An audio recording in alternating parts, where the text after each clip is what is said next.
Hello, നമസ്കാരം. കുറച്ചു നാളായി ഒരു വീഡിയോ വരണമെന്ന് വിചാരിക്കുന്നു. സന്തോഷമുള്ളൊരു കാര്യം നിങ്ങളായിട്ട് പങ്കുവയ്ക്കാൻ വേണ്ടി വന്നതാണ്. എൻ്റെ ഈ കാണുന്ന ഒരു വീഡിയോ 620K 620Kക്ക് മുകളിലായി 1500ഓളം കമന്റ്സ്. എല്ലാ കമന്റ്സും എനിക്ക് റിപ്ലൈ കൊടുക്കാൻ പറ്റിയിട്ടില്ല കേട്ടോ, ക്ഷമിക്കുക. ഒരുപാട് പേര് ആ വീഡിയോ പിടിച്ച സാഹചര്യത്തെ കുറിച്ച് ചോദിച്ചിരുന്നു. സാഹചര്യം എന്ന് പറഞ്ഞാൽ ഒരു പ്രവാസിയുടെ സാഹചര്യം മറ്റൊരു പ്രവാസിക്ക് മനസ്സിലാവുന്നു. പറയുകയാണെങ്കിൽ ഒരുപാട് പറയാനുണ്ട്. ഒരു റീല് കൊണ്ടൊന്നും അവസാനിക്കില്ല. അപ്പൊ അതുകൊണ്ട് അതൊക്കെ അവിടെ നിൽക്കട്ടെ. നിങ്ങൾക്ക് ആ വീഡിയോ ഇഷ്ടമായി നന്ദി, ഒരുപാട് സന്തോഷം. അതിൽ കൂടുതലായിട്ട് എനിക്ക് ഒരുപാട് പേഴ്സണൽ മെസ്സേജസ് വന്നു നാട്ടിലുള്ളവരുടെ. അപ്പൊ എനിക്ക് നിങ്ങളെല്ലാവരോടുമായി ഒരു കാര്യം പറയാനുള്ളത്, നിങ്ങളുടെയൊക്കെ പ്രാർത്ഥന കൊണ്ട് ഞാനിപ്പോ നാട്ടിലാണ്. ഇത്തവണത്തെ ഓണം നാട്ടിലാണ് ആഘോഷിക്കുന്നത്. പിന്നിൽ കൂടെ വെള്ളം വരുന്നത് കണ്ടപ്പോ ചിലർ ചോദിച്ചു യൂറിൻ പാസ് ചെയ്യാനുള്ള സ്ഥലമില്ല എന്നൊക്കെ കമന്റ് ഇട്ടിട്ടുണ്ട്. ഞാൻ നിങ്ങൾ എങ്ങനെ പറഞ്ഞ് മനസ്സിലാക്കാന്നുള്ളത് എനിക്കറിയില്ല. കാരണം നമ്മൾ വേർത്തിട്ട് അണ്ടർവെയറിന്റെ ഉള്ളിൽ കൂടെ വരെ വേർപ്പ് തുള്ളി ഒലിച്ചിറങ്ങും. ഇതിനേലൊക്കെ ഒരുപാട് ബുദ്ധിമുട്ടുള്ള സാഹചര്യങ്ങളിൽ ജോലി ചെയ്യുന്ന പ്രവാസികളുണ്ട്. നാട്ടിലുള്ളവർക്ക് അത് പറഞ്ഞാൽ മനസ്സിലാവണമെന്നുണ്ടെങ്കിൽ അവർ ആ ഒരു അവസ്ഥ അനുഭവിക്കണം. എന്നിട്ട് പിടിച്ചു നിൽക്കുന്നത് കുടുംബത്തിന് വേണ്ടിയിട്ടാണ് നിങ്ങളൊന്ന് ആലോചിക്കുക. ചിലപ്പോൾ മറ്റുള്ളവരിൽ നിന്ന് കടം വാങ്ങിയിട്ടും തങ്ങളുടെ വയറ് മുറുക്കി കെട്ടിയിട്ടൊക്കെയാണ് പ്രവാസികള് നിങ്ങളുടെ ആവശ്യങ്ങൾ നടത്തി തരാം. അത് നിങ്ങൾ സന്തോഷമായി കാണാൻ വേണ്ടിയിട്ടാണ്. എന്നോട് കുറെ പേര് ചോദിച്ചു എന്തിനാണ് നാട്ടിലുള്ളവരെ ഇതൊക്കെ അറിയിക്കുന്നതെന്ന്. അറിയിക്കണം, കാരണം അവരെ ഇനിയെങ്കിലും അത് അറിഞ്ഞിരിക്കണം.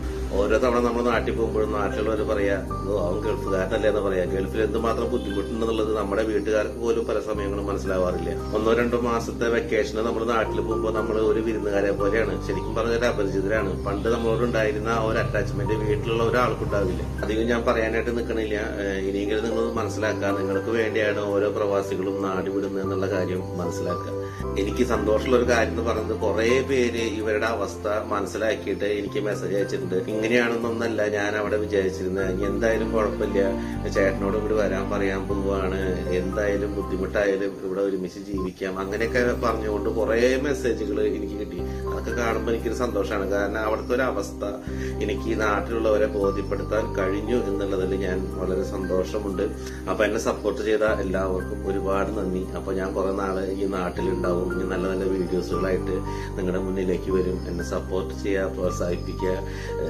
ഇതുവരെ ഈ ഒരു വീഡിയോയ്ക്ക് നിങ്ങൾ തന്ന എല്ലാ സപ്പോർട്ടും ഇനി തുടർന്നുള്ള എന്റെ എല്ലാ വീഡിയോയ്ക്കും ഉണ്ടാവട്ടെ. എന്റെ പ്രവാസി സൗഹൃദങ്ങളോടാണ് ഞാൻ എന്നും അവരോടൊപ്പമേ നിന്നിട്ടുള്ളൂ. കാരണം എനിക്കറിയാം അവിടുത്തെ ബുദ്ധിമുട്ടുകൾ എന്താണുള്ളത്. പല കാരണങ്ങളും പല വീഡിയോകൾ ഇടുമ്പോഴും ആൾക്കാരൊക്കെ എന്നെ കുറ്റപ്പെടുത്തുമെങ്കിലും ഞാൻ അതിൽ നിന്ന് പിന്മാറാതിരുന്നത് ഇതുകൊണ്ട് തന്നെയാണ്. ഒരു കാര്യം എനിക്ക് പറയാനുള്ളത്, നിങ്ങൾ വല്ലപ്പോഴും നിങ്ങൾക്ക് വേണ്ടി ഒന്ന് ജീവിക്കാൻ ശ്രമിക്കണം. കാരണം നമ്മള് നാട്ടിലൊക്കെ വന്നു കഴിയുമ്പോൾ ഞാൻ നേരത്തെ പറഞ്ഞ പോലെ നമുക്ക് ആരുമില്ല, നമ്മൾ ഒറ്റയ്ക്കാണെന്ന് തോന്നുന്ന ചില സന്ദർഭങ്ങളുണ്ടാവും. നമുക്ക് നമ്മൾ തന്നെയുള്ളൂ എന്ന് തോന്നുന്ന ചില സന്ദർഭങ്ങളും. അതിനേക്ക് അതിജീവിക്കണം എന്നുണ്ടെങ്കിൽ നമ്മൾ കുറച്ചെങ്കിലും നമുക്ക് വേണ്ടി ജീവിച്ചേ പറ്റും. പിന്നെ ചെറിയ ചെറിയ കടങ്ങളൊക്കെ ഉള്ളൂ എന്നുണ്ടെന്നുണ്ടെങ്കിൽ അവിടെ നിൽക്കണ്ട, എങ്ങനെയെങ്കിലൊക്കെ നാടണയാൻ നോക്കൂ. നമുക്ക് എന്തെങ്കിലുമൊക്കെ എങ്ങനെയെങ്കിലൊക്കെ ജീവിക്കാം അവിടെ. നമ്മൾ വിചാരിക്കുന്ന പോലെ അങ്ങനെ വലിയ പ്രശ്നങ്ങളൊന്നും ഇവിടെ ഇല്ല എന്നാണ് എന്റെ ഒരു അഭിപ്രായം. അപ്പോ കഷ്ടപ്പാടുകൾ അവിടെ ആയാലും ഇവിടെ ആയാലും ഉണ്ടാവും. അപ്പൊ ഉള്ള കഷ്ടപ്പാടുകളെ ലഘൂകരിക്കാനായിട്ട് ഒരു പക്ഷെ ഫാമിലിയോടൊപ്പമുള്ള നമ്മുടെ ജീവിതം നമ്മൾ സഹായിക്കും. നാട്ടിൽ വന്നാലും ജോലി ചെയ്ത് ജീവിക്കാമെന്ന് ആത്മവിശ്വാസമുള്ളവരുണ്ടെങ്കിൽ ധൈര്യമായിട്ട് നാട്ടിലേക്ക് പോന്നോളൂ. എന്റെ എല്ലാ പ്രിയപ്പെട്ട പ്രവാസി സുഹൃത്തുക്കൾക്കും ആദ്യമേ തന്നെ ഓണാശംസകൾ.